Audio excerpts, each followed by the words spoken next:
Subhanahu wa Ta'ala.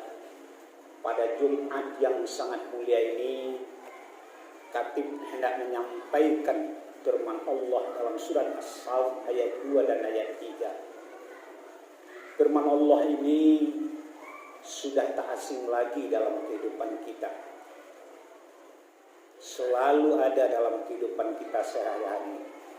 Tetapi apabila kita sampaikan firman Allah ini, kita takut dalam konteks keduniaan. Kita takut banyak orang yang marah kepada kita. Banyak orang yang marah kepada Khatib. Atau kalau ada ulama yang menyampaikan firman Allah ini, maka akan banyak pejabat-pejabat, pimpinan-pimpinan tinggi, atau anggota DPRD, atau sejenisnya, atau lain-lainnya yang sejenisnya akan marah kepada Khatib, kepada ustadz dan ulama. Tetapi yakinlah yang disampaikan ini adalah firman Allah. Jadi kalau mau marah, marahlah sama Allah. Apa itu? Allah berfirman, ya ayyuhalladzina amanu lima taquluna ma la taf'alun. Wahai orang-orang yang beriman, mengapa kamu mengatakan sesuatu yang tidak kamu kerjakan? Maka dilanjutkan pada ayat 2-nya. Kabura maqtan indallahi an taqulu ma la taf'alun.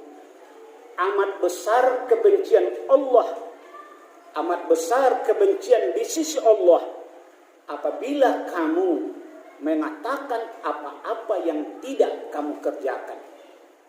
Bapak-bapak kaum muslimin, mengatakan apa-apa yang tidak kita kerjakan, mengatakan kita mengerjakan apa yang tidak kita kerjakan, itu istilah bahasa Indonesianya berbohong alias berdusta. Inilah yang akan menjadi topik kita pada Jumat yang mulia ini. Bohong, dusta seakan-akan sudah menjadi makanan empuk di telinga kita hampir setiap hari. Malah kejujuran yang mempunyai nilai tinggi di mata Allah, di sisi Allah, mulai menjadi bahan-bahan langka. Sepertinya sulit ditemukan, terutama di kalangan atas. Apa yang dimaksud dengan barang langka dan sulit ditemukan, bapak-bapak sidang Jumat? Ternyata dalam kehidupan sehari-hari, hasil penelitian dan riset, apalagi tahun ini sudah disebut dengan tahun politik. Karena tahun 2024 pada bulan Februari, pemerintah Indonesia akan melakukan pemilihan anggota legislatif, DPRD kabupaten, provinsi, sampai DPR RI akan melakukan pemilihan. Biasanya firman Allah yang disebut dalam surat As-Saff ayat 2 dan 3 ini sepertinya sudah tak berlaku. Apa maknanya? Pembohong, pendusta, yang suka berbohong, yang suka pendusta, atau yang disebut dengan janji-janji dusta, janji-janji palsu, mulai menebarkan kebohongannya, mulai menebarkan kedustaannya, maka hilang kejujurannya. Padahal kata Allah, kabura maqtan indallahi, kabura maqtan indallahi, amat besar kebencian Allah kepada pendusta, kepada pembohong, kepada orang yang mengatakan sesuatu yang tidak dia kerjakan. Besar kebencian Allah. Artinya Allah suka, cinta kepada orang-orang yang jujur. Tetapi kita balik lagi. Apa yang dibalik? Politik itu kotor katanya. Kalau jujur-jujur tidak laku dalam politik, bakalan tidak terpilih. Politik itu kotor. Orang jujur bakalan tak terpilih. Politik itu kotor. Orang jujur bakalan tak dapat pangkat dan jabatan. Takkan bisa jadi kepala dinas, jadi wali negari. Takkan bisa jadi bupati, gubernur, wali kota, presiden. Apakah memang benar demikian? Orang jujur tidak bisa jadi presiden. Jujur dia tidak bisa jadi presiden. Jujur dia tidak bisa jadi gubernur, jadi wali kota, jadi bupati, jadi pejabat, jadi anggota DPRD, DPR RI. Apakah memang demikian? Kalau demikian maka orang berlomba-lomba untuk berkata dusta, menyampaikan sesuatu yang dia tidak kerjakan. Kaburo maqtan indallahi. Amat besar kebencian Allah kepada orang yang mengatakan apa yang dia tidak kerjakan. Allah benci kepada si pendusta. Allah benci kepada si pembohong. Allah benci kepada orang-orang yang tidak jujur. Jangan marah kepada khatib. Jangan marah kepada ulama. Ini firman Allah dalam surah As-Saff ayat 2 dan 3. Maka benar kata Rasulullah, 1400 tahun yang lalu Rasulullah sudah menyampaikan tanda-tanda akhir zaman adalah apabila si pendusta sudah dipercaya, sementara orang-orang yang jujur, orang-orang yang amanah tidak dipercaya dan dikesampingkan. Lihat hari ini, buka mata kita, buka hati kita, buka pikiran kita. Betapa banyak mulai terkuak satu persatu pemimpin-pemimpin, oknum-oknum pemimpin di bangsa ini. Kebohongannya, dustanya sudah mulai dibongkar oleh Allah satu persatu. Innahum yakiduna kaida wa akidu kaida. Kebohongannya, dustanya dibongkar oleh Allah satu persatu hari ini. Ternyata di tingkat elit di sana banyak kebohongan, banyak kedustaan rupanya. Yang kita masyarakat kecil nggak tahu, akhirnya ternganga saja. Ketika sudah keluar vonis pengadilan sekian tahun penjara, ini sekian tahun penjara, ini seumur hidup. Ternganga-nganga saja kita. Tetapi kita tak percaya kok. Kalau orang pendusta bisa jadi pemimpin, orang tidak jujur bisa jadi pemimpin. Bapak-bapak kaum muslimin, sidang Jumat rahimakumullah. Pergeseran nilai di tengah-tengah masyarakat hari ini sudah mulai terjadi dengan begitu dahsyatnya menuju apa yang disampaikan oleh Rasulullah. Hati-hati kita, ingat kita yang apa yang disabdakan oleh Rasulullah, yang diingatkan oleh Muhammad Rasulullah. Tanda-tanda akhir zaman itu, pembohong, pendusta dipercaya jadi gubernur, jadi bupati, wali kota, jadi presiden atau lain-lainnya.